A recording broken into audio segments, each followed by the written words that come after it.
ಎಲ್ಲ ಬಹಳ ಪಕ್ಷಾತೀತವಾಗಿ ಆಧ್ಯಾತ್ಮಿಕವಾಗಿ ಕೂಡ ಎಲ್ಲ ಕೂಡ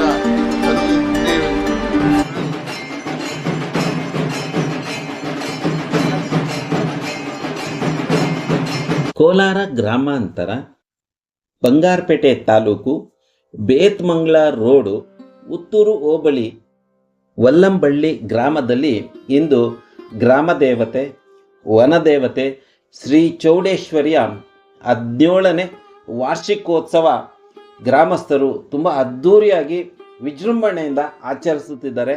ನಾವು ಸಹ ಈ ದೇವಿಯ ದರ್ಶನ ಪಡೆದು ಆ ತಾಯಿಯ ಕೃಪಾ ಕಟಾಕ್ಷಕ್ಕೆ ಪಾತ್ರರಾಗೋಣ. ಬನ್ನಿ, ಈಗ ನಾವು ದೇವಾಲಯದ ಕಡೆಗೆ ನಮ್ಮ ನಡೆಗೆ. ಕೋಲಾರದಲ್ಲಿ ಶಕ್ತಿ ಪೀಠ ತುಂಬ ಪ್ರಾಮುಖ್ಯವಾದದ್ದು. ನಮ್ಮ ಕೋಲಾರದಲ್ಲಿ ಪ್ರಥಮ ದೇವತೆ ಶಕ್ತಿ ದೇವತೆಗಳು. ಅದೇ ಶಕ್ತಿ ದೇವತೆಯ ದರ್ಶನ ಪಡೆಯಲು ಇಂದು ನನ್ನ ನಿಮ್ಮ ಆಗಮನ. ಪ್ರಿಯ ವೀಕ್ಷಕರೇ ನಮಸ್ಕಾರ, ನಾನು ಸುರೇಶ್ ಶೆಟ್ಟಿ. ನೀವು ನೋಡ್ತಾ ಇರೋದು ದ ಗ್ರೇಟ್ ಕೋಲಾರ್. ವೀಕ್ಷಕರೇ, ಶ್ರೀ ಚೌಡೇಶ್ವರಿ ಪೂಜಾ ಮಂಗಳ ಕಾರ್ಯಕ್ರಮದಲ್ಲಿ ನಿಮ್ಮೆಲ್ಲರಿಗೂ ಸ್ವಾಗತ, ಸುಸ್ವಾಗತ. ವಲ್ಲಂಬಳ್ಳಿ ಗ್ರಾಮದಲ್ಲಿ ಶ್ರೀ ಚೌಡೇಶ್ವರಿ ಸಾಕ್ಷಾತ್ ಇಲ್ಲಿ ನೆಲೆಸಿದಳೆ. ಇಲ್ಲಿ ಭಕ್ತರಿಗೆ ಅಪಾರವಾದ ಭಕ್ತಿ ತಾಯಿಯ ಮೇಲೆ. ತಾಯಿಯೂ ಸಹ ಇಲ್ಲಿ ಬಂದ ಭಕ್ತರಿಗೆ ಯಾವತ್ತೂ ನಿರಾಸೆ ಮಾಡಿಲ್ಲ. ಆ ತಾಯಿ ತುಂಬ ಅಪಾರವಾದ ಶಕ್ತಿಯನ್ನು ಹೊಂದಿದ್ದು ವಲ್ಲಂಬಳ್ಳಿಗೆ ಗ್ರಾಮಕ್ಕೆ ಅಷ್ಟೇ ಅಲ್ಲದೆ ನಮ್ಮ ಕೋಲಾರದ ಅಧಿದೇವತೆಯು ನಮ್ಮ ಶಕ್ತಿ ದೇವತೆಗಳ ಸಪ್ತ ಮಾತೃಕೆಯರು. ನಮ್ಮ ಕೋಲಾರದಲ್ಲಿ ಸಪ್ತ ಮಾತೃಕೆಯರದೇ ಪ್ರಭಾವ.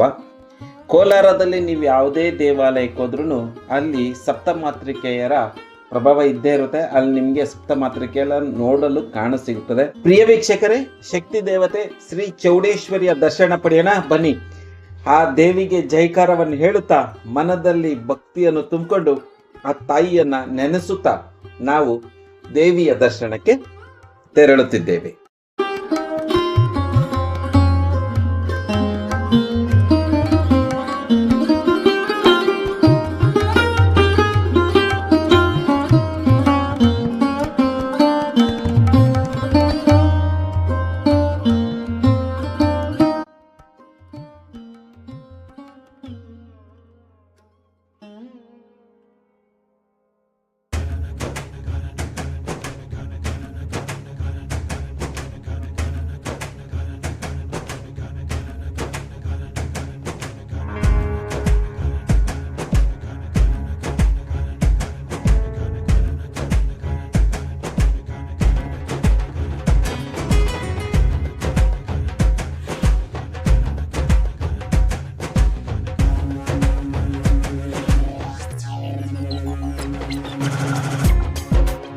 ಶ್ರೀಮತಿ ಮಂಗಮ್ಮ ಅವರು ಶ್ರೀ ಚೌಡೇಶ್ವರಿ ತಾಯಿಯ ದರ್ಶನ ಪಡೆಯಲು ಬಂದಿದ್ದಾರೆ.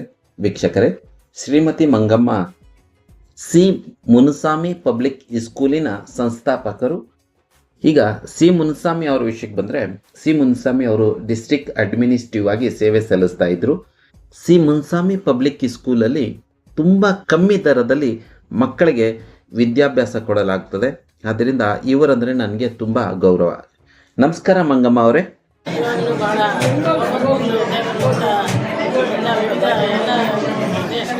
ಎಲ್ಲ ನಮ್ಮ ಜಿಲ್ಲೆಯಿಂದ ಮತ್ತು ಬೇರೆ ಜಿಲ್ಲೆಗಳಿಂದ ಬರ್ತಾರೆ. ರಾತ್ರಿ ಹುಣ್ಣಿಮೆ ದಿವಸ ಭಾಳ ವಿಶೇಷವಾಗಿ ಪೂಜೆ ಮಾಡ್ತಾರೆ. ರಾತ್ರಿ ಬಂದು ಇಲ್ಲೇ ಪೂಜೆ ಮಲ್ಕೊಂಡು ಕೋರಿಕೆಗಳೆಲ್ಲ ಬೇರೆ ತೀರಿಸ್ತಾರೆ. ಭಾಳ ದೇವಿ ಧನ್ಯವಾದಗಳು ಸರ್. ತಾವು ಮಾಜಿ M L A M Narayana Swamy ಅವರು ಸಹ ಇದ್ದಾರೆ ನಮ್ಮ ಹತ್ರ. 4 ಬಾರಿ ಶಾಸಕರಾಗಿದ್ದಾರೆ. ಇವತ್ತು ನಮ್ಮ ವಲ್ಲಂಬಳ್ಳಿ ಗ್ರಾಮ ದೇವತೆ ಶ್ರೀ ಚೌಡೇಶ್ವರಿ ದೇವಾಲಯಕ್ಕೆ ಬಂದು ಭೇಟಿ ನೀಡಿ ತಾಯಿ ಕೃಪೆಗೆ ಪಾತ್ರರಾಗಿದ್ದಾರೆ. ಅವ್ರ ಹತ್ರನೂ ತಿಳ್ಕೊಳ್ಳೋಣ. ತಾಯಿ ಬಗ್ಗೆ ತಾವು ಏನು ಹೇಳ್ತೀರಾ ಸರ್? ತಾಯಿ ಬಗ್ಗೆ ನಾವು ವಿಶೇಷವಾಗಿ ಭಾಳ ಭಕ್ತಿ ಶ್ರದ್ಧೆಗಳಿಂದ ಯಾರು ತಾಯಿಯನ್ನು ನಂಬ್ತಾರೋ ಅವ್ರಿಗೆ ಎಲ್ಲ ಶ್ರೇಯಸ್ಸನ್ನು, ಎಲ್ಲ ಕ್ಷೇಮ, ಎಲ್ಲ ರೀತಿಯಲ್ಲಿ ಕೂಡ ಅಭಿವೃದ್ಧಿ ಕಾರ್ಯಗಳನ್ನು ಮಾಡ್ತಕ್ಕಂಥ ಒಂದು ವ್ಯವಸ್ಥೆ ಇದೆ ಅಂತಕ್ಕಂಥದ್ದು ಪ್ರತಿನಿಧಿ ಕೂಡ ಗ್ರಾಮದ ಎಲ್ಲ ಮುಖಂಡರು ಸೇರಿ ಪ್ರತಿ ವರ್ಷ ಕೂಡ ವಾರ್ಷಿಕೋತ್ಸವ ವಾರ್ಷಿಕೋತ್ಸವವನ್ನು ಮಾಡ್ತಕ್ಕಂಥದ್ದು. ಇದು 17ನೇ ವಾರ್ಷಿಕೋತ್ಸವ. 17ನೇ ವಾರ್ಷಿಕೋತ್ಸವ ಸಂದರ್ಭದಲ್ಲಿ ಎಲ್ಲ ಊರಿನ ಗ್ರಾಮಸ್ಥರು ಬಹಳ ಪಕ್ಷಾತೀತವಾಗಿ ಜಾತ್ಯತೀತವಾಗಿ ಕೂಡ ಎಲ್ಲ ಕೂಡ ಇದರಲ್ಲಿ ಭಾಗವಹಿಸಿ ತಾಯಿಯ ಒಳ್ಳೆಯ ಕಾಮಗಾರಿಗಳನ್ನು ಮಾಡ್ತಕ್ಕಂಥ ಒಂದು ಕೆಲಸ ಮಾಡ್ಕೊಂಡು ಬರ್ತಾ ಇದ್ದಾರೆ. ಅಭಿನಂದನೆ ಕೂಡ. ಜೊತೆಗೆ ತಾಯಿ ಬಹಳ ಪವಿತ್ರ, ಜೊತೆಗೆ ಬಹಳ ಶ್ರೇಷ್ಠ ಅಂತಕ್ಕಂಥದ್ದು. ಎರಡನೇದಾಗಿ ತಾಯಿಯನ್ನು ನಂಬಿದವರಿಗೆ ಮೋಕ್ಷ ಉಂಟು ಅಂತಕ್ಕಂಥದ್ದು ಕೂಡ ಹೇಳ್ತಕ್ಕಂಥದ್ದು ಕೂಡ. ಹಾಗಾಗಿ ಬಹಳ ಪವಿತ್ರವಾಗಿರ್ತಕ್ಕಂಥ ದೇವಸ್ಥಾನ ಚೌಡೇಶ್ವರಿ ದೇವಸ್ಥಾನ. ನಮ್ಮದವರು ಅನೇಕ ಇವತ್ತು ಅಮಾವಾಸ್ಯೆ ಮತ್ತು ಪೌರ್ಣಿಮೆ ದಿವಸ ಅನೇಕ ಭಕ್ತಾದಿಗಳು ಬಂದು ಇಲ್ಲಿ ವಾಸ್ತವ್ಯ ಮಾಡಿ ದೇವಿಯ ಪಾದಪೂಜೆಯನ್ನು ಮಾಡ್ತಕ್ಕಂಥ ಒಂದು ವ್ಯವಸ್ಥೆ ಕೂಡ ಇದೆ. ಅದನ್ನು ನಾವೆಲ್ಲರೂ ಕೂಡ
ಆತ್ಮೀಯ ವೀಕ್ಷಕರೇ, ನಿಮ್ಮ ಹತ್ರ ಒಂದು ವಿನಂತಿ. ಶ್ರೀ ಚೌಡೇಶ್ವರಿ ದೇವಾಲಯಕ್ಕೆ ಬಂದು ನೀವು ಕಾಣಿಕೆ ಏನಾದರೂ ನೀಡಬೇಕು ಅಂದರೆ ಅಲ್ಲಿ ಅನ್ನಪ್ರಸಾದ ಮಾಡ್ತಾ ಇರ್ತಾರೆ. ದೇವಾಲಯ ಹಿಂದ್ಗಡೆ ದೇವಿಯ ಪೂಜೆಗಳ ಹಲವಾರು ದಿನಗಳಲ್ಲಿ ಅನ್ನಪ್ರಸಾದ ಮಾಡ್ತಾರೆ. ಮತ್ತು ದೇವಸ್ಥಾನದ ಜೀವನೋದ್ಧಾರಕ್ಕಾಗಿಯೂ ಸಹ ನಿಮ್ಮ ನೆರವು ಬೇಕಾಗ್ತದೆ. ಆದ್ದರಿಂದ ಅನ್ನಪ್ರಸಾದ ಆ ಕಡೆ ಬಡಿಸ್ತಾರಲ್ಲ, ಅಲ್ಲಿ ಉಂಡಿ ಇದೆ. ಆ ಉಂಡಿಯಲ್ಲಿ ನಿಮ್ಮ ದೇಣಿಗೆಯನ್ನು ನೀಡಿ. ನೀವು ದೇವಾಲಯ ಮುಂದ್ಗಡೆ ಇರುವ ಉಂಡಿಯಲ್ಲಿ ಹಾಕಿದ್ರೆ ಅದು ಮುಜರಾಯಿ ಇಲಾಖೆಗೆ ಹೋಗ್ತದೆ. ನಿಮಗೆ ಗೊತ್ತಲ್ಲ ಆ ದುಡ್ಡನ್ನು ಎಲ್ಲಿ ಬಳಸ್ತಾರೆ ಅಂತ. ಸೊ ಆದ್ದರಿಂದ ದಯವಿಟ್ಟು ನೀವು ಮಂಗಳಾರತಿ ತಟ್ಟೆಗೆ ಎಷ್ಟು ಹಾಕ್ತಿರೋ ಅಷ್ಟು ನಿಮ್ಮ ಶಕ್ತಿ ಅನುಸಾರ ಹಾಕಿ. ಮಿಕ್ಕಿದ್ದನ್ನು ಅನ್ನಪ್ರಸಾದಕ್ಕೆ ಅಂತೇಳಿ ದೇವಾಲಯದ ಹಿಂಭಾಗದಲ್ಲಿ ಅನ್ನದ ಒಂದು ಶಾಲೆ ಇದೆ, ಅಲ್ಲಿ ಆ ಉಂಡಿಗೆಯಲ್ಲಿ ನಿಮ್ಮ ದೇಣಿಗೆಯನ್ನು ಮತ್ತು ನೀವು ಈ ದೇವಸ್ಥಾನಕ್ಕೆ ಬಂದು ದೇವಿಯ ದರ್ಶನ ಪಡೆದು ಪ್ರಸಾದವನ್ನು ತಿಂದು ನಿಮಗೇನಾದರೂ ಆ ದೇವಸ್ಥಾನಕ್ಕೆ ಧನ ಸಹಾಯ ಮಾಡಬೇಕು ಅಂತ ಇದ್ದರೆ ಅಲ್ಲಿ ಅರ್ಚಕರ ಮತ್ತು ಗ್ರಾಮದ ಮುಖ್ಯಸ್ಥರು ಇರ್ತಾರೆ. ಅವರಿಗೆ ನೀವು ನಿಮ್ಮ ಸಹಾಯನ ನೀಡಿ. ಮತ್ತು ಅನ್ನಪ್ರಸಾದಕ್ಕಾಗಿ ಮತ್ತೊಮ್ಮೆ ನಿಮ್ಗೆ ಹೇಳ್ತೀನಿ, ಅನ್ನಪ್ರಸಾದ ದಿನ ಬಡಿಸ್ತಾರೆ. ಯಾವತ್ತು ದೇವಿಯ ಪೂಜೆ ಇರುತ್ತೋ ಅವತ್ತೆಲ್ಲ ಅನ್ನಪ್ರಸಾದ ಇರುತ್ತೆ ಉಚಿತವಾಗಿ. ಗಮ್ಮಂತ ಬರ್ತಾ ಇದೆಯಪ್ಪ ನಿಜವಾಗ್ಲು. ಈ ಗಮಕ್ಕೆ ನನಗೆ ಹೊಟ್ಟೆ ಹಸುವಾಗ್ತಾ ಇದೆ. ಯಾರು ಮಾಡಿದ್ದು? ಚೌಡ್ರೆಡ್ಡಿ ಯಾರು ಮಾಡಿದ್ದು ಕಾಲ್ ಸಾರು? ಯಾವ ಬಾಸಪ್ಪ? ಯಾರು ಕಾಲ್ ಸಾರು ಮಾಡಿದ್ದು? ಕಾಲ್ ಸಾರು ಮಾಡಿದವ್ರು ಯಾರು? ಇವ್ರಣ್ಣ. ಈ ಕಾಲ್ ಸಾರು ಘಮ ನನಗೆ ಸಖತ್ತಾಗಿ ಬರ್ತಾ ಇದೆಯಪ್ಪ. ಒಳ್ಳೆ ಕಾಲ್ ಸಾರು ಘಮಕ್ಕೆ ನನಗೆ ಹೊಟ್ಟೆ ಹಸುವು ಆಗ್ಬಿಡ್ತು. ಏನ್ ನಿಮ್ಮ ಹೆಸರು? ಚೌಡಪ್ಪನ. ನೀವೇನ ಕಾಲ್ ಸಾರು ಮಾಡಿದ್ರಾ? ಎಷ್ಟೊತ್ತು ಟೈಮ್ ತಗೊಂತ ಇದನ್ನ ಮಾಡಕ್ ನಿಮ್ಗೆ? 2 ಅವರ್ ಟೈಮ್ ಹಿಡಿತಾ? ಎಷ್ಟು ಕೆಜಿ ಹಾಕಿದಿರಾ ಕಾಳು? 120 ಕೆಜಿ. ತರಕಾರಿ ಒಂದೇ ಪಾತ್ರೆಗೆ 100 ಕೆಜಿ ಕಾಳು, 150 ಕೆಜಿ ತರಕಾರಿ ಒಂದೇ ಪಾತ್ರೆ ಬೇಯಿಸಿರೋದು. ಸೊ 2 ಅವರಲ್ಲಿ ಬೇಯಿಸ್ಬಿಟ್ರಿ. ಚೆನ್ನಾಗಿದೆ, ಘಮ ಬರ್ತಾ ಇದೆ. ಊಟ ತಿಂದು ಹೇಳ್ತೀನಿ ನಿಮ್ಗೆ ಹೆಂಗಿದೆ ಅಂತ ಹೇಳ್ಬಿಟ್ಟು. ಎಲ್ಲ ನೀವೇ ಮಾಡಿದ? ಸೊ ಇನ್ನು ಮಾಡ್ತಾನೆ ಇದ್ದಾರೆ, ಎಲ್ಲ ನಿಮ್ದೇ ಜವಾಬ್ದಾರಿ. ಇನ್ನು ಅನ್ನ ಮಾಡ್ತಾನೆ ಇದ್ದಾರೆ ಇಲ್ಲಿ ಸೌದೆಯಲ್ಲಿ. ಸ್ವಲ್ಪ ತಿಳಿಸಿ ಅದನ್ನ. ಇವಾಗ ಇದನ್ನ ಹೆಂಗ್ ಬಗ್ಸ್ತೀರಾ ನೀವು? ಓ, ಅಲ್ಲಿ ಜಾತ್ರೆ ಇದೆ, ಅದ್ರೊಳಗೆ ಬಗ್ಸ್ಬಿಡ ತಗೊಂಡೋಗಿ. ಒಂದು 3-4 ಜನ ಇಟ್ಕೊಂಡು ಹೋಗ್ತೀರಾ, ಅದ್ರೊಳಗೆ ಬಗ್ಸ್ಬಿಡ್ತೀರಾ? ಸೊ ಇರ್ತಾರೆ. ಎಷ್ಟು ಕೆಜಿ ಪಲಾವ್ ಇದು? 2ನೇ ಪಾತ್ರೆ. ಎಷ್ಟು ಕೆಜಿ ಇಡಿಸ್ತೇವೆ ಒಂದು ಪಾತ್ರೆಗೆ? ಅದು ದೊಡ್ಡ ಪಾತ್ರೆ 120 ಕೆಜಿ. ಇದು ಅದಕ್ಕಿಂತ ಸ್ವಲ್ಪ ಚಿಕ್ಕದು 75 ಕೆಜಿ ಇಡ್ಸುತ್ತಂತೆ. ಟೋಟಲ್ 200 ಕೆಜಿ ಪಲಾವ್ ಮಾಡಿದ್ದಾರೆ. ರೈಸ್ ಕಮ್ಮಿ ಆಗೋದ್ರೆ ಬಿಸಿನೀರು ಕಾಯಿಸ್ಕೊಂಡಿರ್ತಾರೆ, ಟಕ್ಕಂತ ನೀರ್ ಹಾಕಿದ್ರು ಅಕ್ಕಿ ಹಾಕಿದ್ರು ಅನ್ನ ರೆಡಿ ಆಗ್ಬಿಡುತ್ತೆ. ಹಂಗಾಗಿ ಸೊ ಇಲ್ಲೂ ಇದು ಏನಿದೆ, ಓ ಇದು ರಸಂ, ದೊಡ್ಡ ಪಾತ್ರೆ ರಸಂ. ಇವ್ರು ಹಪ್ಳ ಹಾಕ್ತಾ ಇದ್ದಾರೆ. ಏನ್ ನಿಮ್ಮ ಹೆಸರು?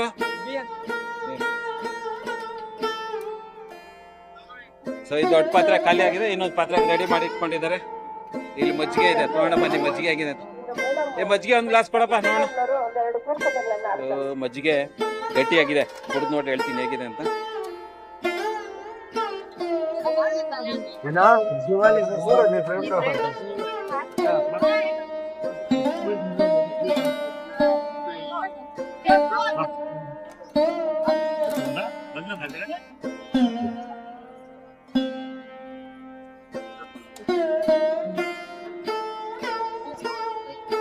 ಲೀಟರ್ ಹಾಲು ಹಾಕಿ ಮೊಸರು ನೀವೇ ಮಾಡಿರೋದಾ?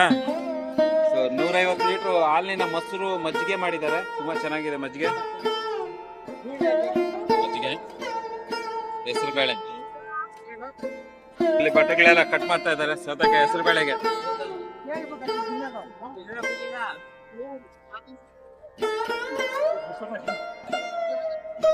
ನೀವೇನು ಬಡ್ಸೋರ? ನೀವು ಬಡ್ಸೋರ?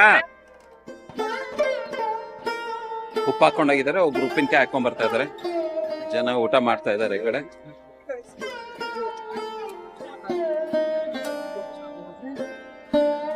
ಸರ್ ನೀವು ಊಟ ಮಾಡೋಣ ಬಂದಿರೋದು ವಿಡಿಯೋ ಮಾಡಕ್ಕೆ, ಊಟ ಮಾಡಕ್ಕಲ್ಲ.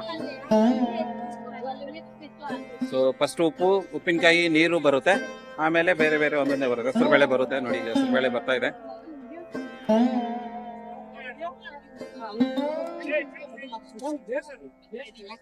ಇವರು ಉಸ್ಲಿ ಬಡಿಸ್ತಾ ಇದಾರೆ.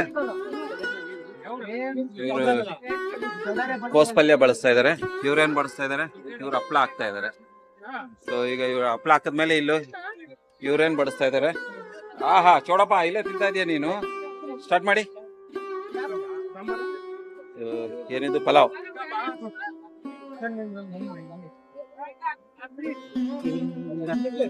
ಪಲಾವು, ಪಾಯಸ, ಹೆಸರುಬೇಳೆ,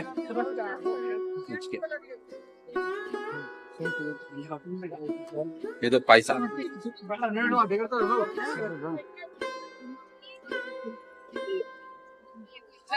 ಗ್ರಾಮಸ್ಥರು ಸೇರ್ಕೊಂಡು ಪೂಜೆ ಮಾಡ್ತಾ ಇರೋದು ಗ್ರಾಮಸ್ಥರಿಗೋಸ್ಕರ. ಇಲ್ಲಿ ನೋಡ ಇಲ್ಲೇ ಇದ್ದಾನೆ. ಭೋಗ ತಿಕ್ತದೆ ನೋಡ್ಗ. ಭೋಗಂ ಪದ್ಮನಾಭಂ ಅಂತ ಹೇಳ್ಬಿಟ್ಟು ನಮ್ಮ ಗಣೇಶ್ ಇವತ್ತು ದೇವಿ ಕೃಪಾ ಕಟಾಕ್ಷಕ್ಕೆ ಪಾತ್ರರಾಗಿ ಊಟಕ್ಕೆ ಬಂದ. ಹೇಗಿದೆ ಅಂತ ಹೇಳಪ್ಪ ಗಣೇಶ್? ಊಟ ತಿಂದು ಹೇಳಪ್ಪ. ಚೆನ್ನಾಗಿದೆ ಅಂತ ಗಣೇಶ್. ಹೆಂಗಿದೆ ಚೌಡಪ್ಪ? ತಿಂದು ಹೇಳ್ದ ನೀನು? ತಿಂದು ಹೇಳಪ್ಪ.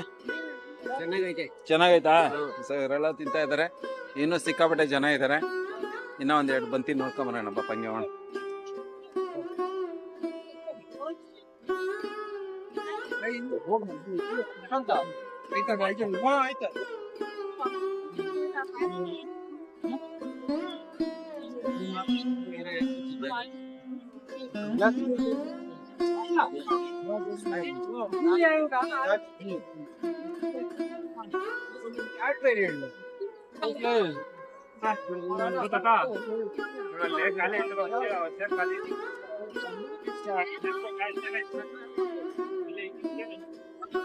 ಜನಗಳು ಊಟಕ್ಕೆ ದೊಡ್ಡದಾಗಿ ವ್ಯವಸ್ಥೆ ಮಾಡಿದ್ದಾರೆ. ಎಷ್ಟು ಜನ ಬಂದ್ರು ಕಷ್ಟ ಆಗ್ಬಾರ್ದು ಅಂತೇಳಿ ಚೆನ್ನಾಗಿ ವ್ಯವಸ್ಥೆ ಮಾಡಿದ್ದಾರೆ.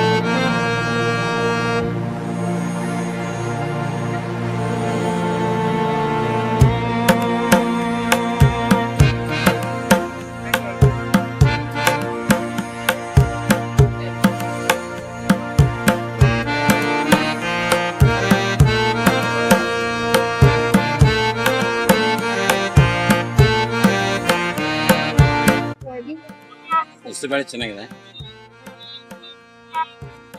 ಸೊಳ್ಳೆ ರಸ್ತಿ ಸೊಳ್ಳೆ ರಸ್ತಿ ಚೆನ್ನಾಗಿದೆ. ಈಗ ಎಲೆಕೋಸು ಪಲ್ಯ,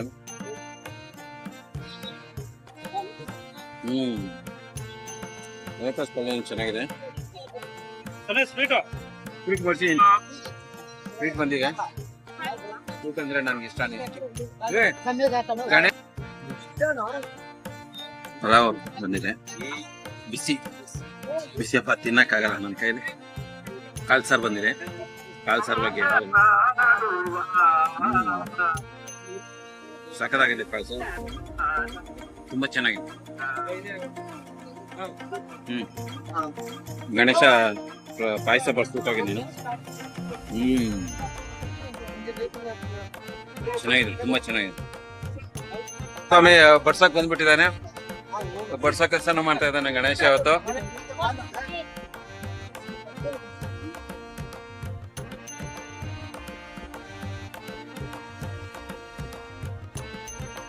ಸಾವಿರಾರು ಜನ ಬಂದು ಊಟ ಮಾಡಿದ್ದಾರೆ.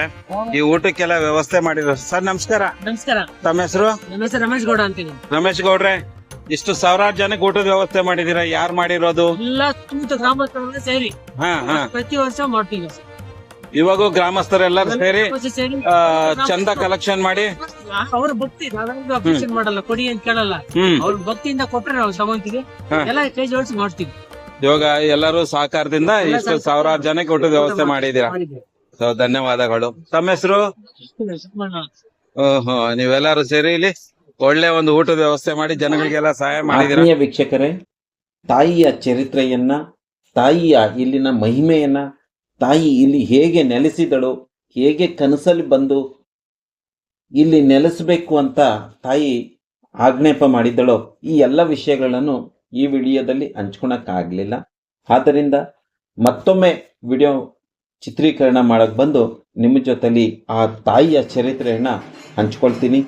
ಸೊ ತಾಯಿಯ ಕೃಪಾ ಕಟಾಕ್ಷಕ್ಕೆ ಪಾತ್ರರಾದ ನಿಮ್ಮೆಲ್ಲರಿಗೂ ಶುಭವಾಗಲಿ, ಕಲ್ಯಾಣವಾಗಲಿ.